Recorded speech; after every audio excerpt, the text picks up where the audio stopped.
Hello दोस्तों, स्वागत है आप सभी का इस हमारे YouTube channel Om Prakash study centre पर। दोस्तों मैं हूं प्रकाश और आप सभी का स्वागत है दोस्तों आज के जीके जीएस के इस वीडियो में। दोस्तों आप लोग कैसे हैं ज़रूर कमेंट बॉक्स में बताइए, और आप लोग का तैयारी कैसा चल रहा है ज़रूर कमेंट बॉक्स में बताइए। दोस्तों पहला क्वेश्चन है, भारतीय राष्ट्रीय आंदोलन के 1885 से 1905 तक की अवधि को क्या कहा जाता है। तो देखिए दोस्तों, आप लोग जानते होंगे कि जो 1885 है उस समय भारतीय राष्ट्रीय कांग्रेस का स्थापना हुआ था 28 दिसंबर 1885 को, और A.O. ह्यूम किए थे।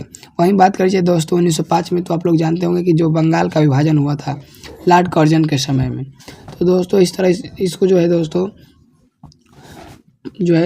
इसको उदारवादी चरण के नाम से जाना जाता है, क्योंकि दोस्तों इस चरण में आंदोलन का नेतृत्व मुख्यतः जो दोस्तों नेताओं के हाथों में, उदारवादियों के नेताओं के हाथों में था दोस्तों। इस तरह इस प्रश्न का ऑप्शन नंबर वो ए राइट आंसर होगा। वहीं आपको बताते चले दोस्तों कि उदारवादी नेता कौन कौन थे। तो दादा भाई नौरोजी, गोपाल कृष्ण गोखले और फिरोज मेहता। बहुत इंपॉर्टेंट है दोस्तों, याद रखिएगा। गोपाल कृष्ण गोखले, उसके बाद दादा भाई नौरोजी और फिर फिरोज शाह मेहता। इंपॉर्टेंट है, याद रखिएगा। अच्छा, दादा भाई नौरोजी के बारे में मेरे दोस्तों आपको बात बताते चलूँ कि भारत के ग्रैंड ओल्ड मैन के नाम से किसे जाना जाता है। तो दादा भाई नौरोजी जी को जाना जाता है। और अगला क्वेश्चन दोस्तों, इनसे क्वेश्चन बनता है, poverty and un British rule in India पुस्तक के लेखक कौन है। तो दोस्तों ये भी दादा भाई नौरोजी। दोस्तों वहीं बात करी जाए गोपाल कृष्ण गोखले जी के बारे में, तो आप लोग जानते होंगे गांधी जी के राजनीतिक गुरु कौन थे दोस्तों, गोपाल कृष्ण गोखले। और दोस्तों ये सर्वेंट ऑफ इंडिया सोसाइटी की स्थापना 1905 में किए थे, याद रखिएगा। अगले दोस्तों प्रश्न की ओर बढ़ते हैं। भारतीय इतिहास में वर्ष 1885 ईस्वी प्रसिद्ध है, किस लिए दोस्तों प्रसिद्ध है।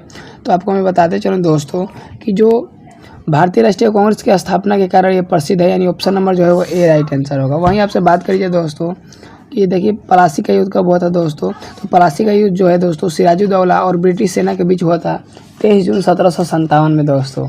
और अगला देखिए बक्सर का युद्ध है दोस्तों 22 अक्टूबर 1764 में हुआ था, याद रखिएगा। बहुत ही इंपॉर्टेंट है। अगले प्रश्न की ओर बढ़ते हैं। आधुनिक भारतीय इतिहास में गोकुलदास तेजपाल संस्कृत महाविद्यालय क्यों प्रसिद्ध है। तो दोस्तों इस समय आप लोग जानते होंगे कि जो भारतीय राष्ट्रीय कांग्रेस का प्रथम अधिवेशन हुआ था दोस्तों, यानी ऑप्शन नंबर वो ए राइट आंसर होगा दोस्तों। आपको मैं बताते चलूँ दोस्तों कि पुणे में दोस्तों भारतीय राष्ट्रीय कांग्रेस का अधिवेशन होने वाला था, लेकिन हैजा फैलने के कारण दोस्तों कांग्रेस का स्थान बदल के पुणे से बम्बई कर दिया गया था दोस्तों। अगले दोस्तों प्रश्न की ओर बढ़ते हैं। 1885 से 1905 के काल में भारतीय राष्ट्रीय आंदोलन के उदारवादी नेताओं का प्रभुत्व था। उनके आंदोलन का मुख्य ढंग क्या था दोस्तों। तो संवैधानिक आंदोलन था दोस्तों, यानी ऑप्शन नंबर वो बी राइट आंसर होगा।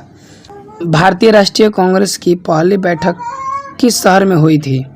तो देखिए दोस्तों, अभी आपको बताया कि जो भारतीय राष्ट्रीय कांग्रेस है दोस्तों इसकी बैठक पुणे में होने वाली थी, लेकिन हैजा फैलने के कारण दोस्तों मुंबई में करी गई थी दोस्तों, यानी ऑप्शन नंबर वो बी राइट आंसर होगा। अगला प्रश्न है दोस्तों, निम्नलिखित कांग्रेसी नेताओं में से किसको भारत का महान वृद्ध व्यक्ति grand old man of India कहा जाता है दोस्तों। तो ये बहुत ही इंपॉर्टेंट है। तो दादा भाई नौरोजी जी को कहा जाता है, यानी ऑप्शन नंबर वो सी राइट आंसर होगा। किस गवर्नर जनरल के कार्यकाल के दौरान भारतीय राष्ट्रीय कांग्रेस बनी थी। तो देखिए दोस्तों ये वो लॉर्ड डफरिन था, यानी option number c right answer होगा।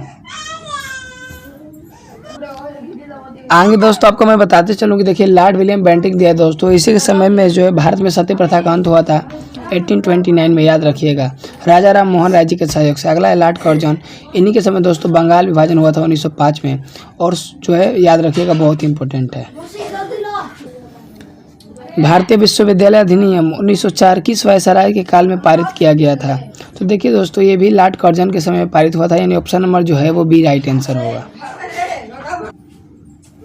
भारतीय सिविल सेवा ICS में चुने गए पहले भारतीय का नाम क्या है दोस्तों। ये बहुत इंपॉर्टेंट है। तो सत्येंद्र नाथ टैगोर है, यानी ऑप्शन नंबर वो ए राइट आंसर होगा। जो ICS है दोस्तों इसका फुल फॉर्म था इंडियन सिविल सर्विस था, और इसका वर्तमान नाम UPSC हो गया है, यूनियन पब्लिक सर्विस कमीशन। और इसकी वर्तमान अध्यक्ष कौन है जरूर कमेंट बॉक्स में बताइए। बहुत शोरगुल हो रहा है, इसको इन्वाइट करिएगा। बहुत बहुत धन्यवाद।